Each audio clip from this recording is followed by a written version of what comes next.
Dices que yo debería de estar vendiendo Swapper en Haití, no aquí. Mira, mi hermano, te voy a decir algo, o mi hermana, lo que sea. Hay muchos haitianos que tú ves aquí en la República Dominicana, no es porque quieren estar aquí. Si hay un país que los haitianos menos quisieran vivir y quedarse, es la República Dominicana. No es porque tengan algo personal con ustedes ni nada. Simplemente a veces dependiendo por el trato político que se ha dado y el manejo a la hora de un dominicano hablar de Haití. Pero yo te voy a ser franco. Yo no veo a República Dominicana como un país enemigo de Haití, ni Haití como un país enemigo de República Dominicana. Porque somos dos países hermanos que compartimos una misma isla.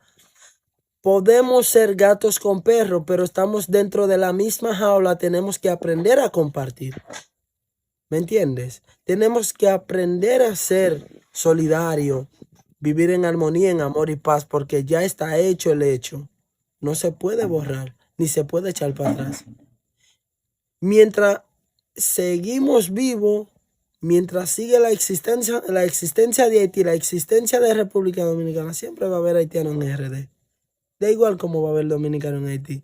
¿Y sabes por qué no hay muchos dominicanos en Haití? Como hay muchos haitianos acá. Es porque Haití no es un país seguro últimamente, un país con trabajo.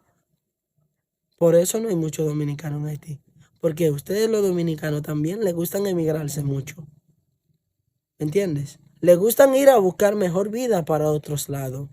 Para Estados Unidos, para Francia y para España. Perfecto. Haití le queda muy cerca a muchos. Si en Haití había mucho trabajo, mucho dinero, también fueran allá a buscar vida.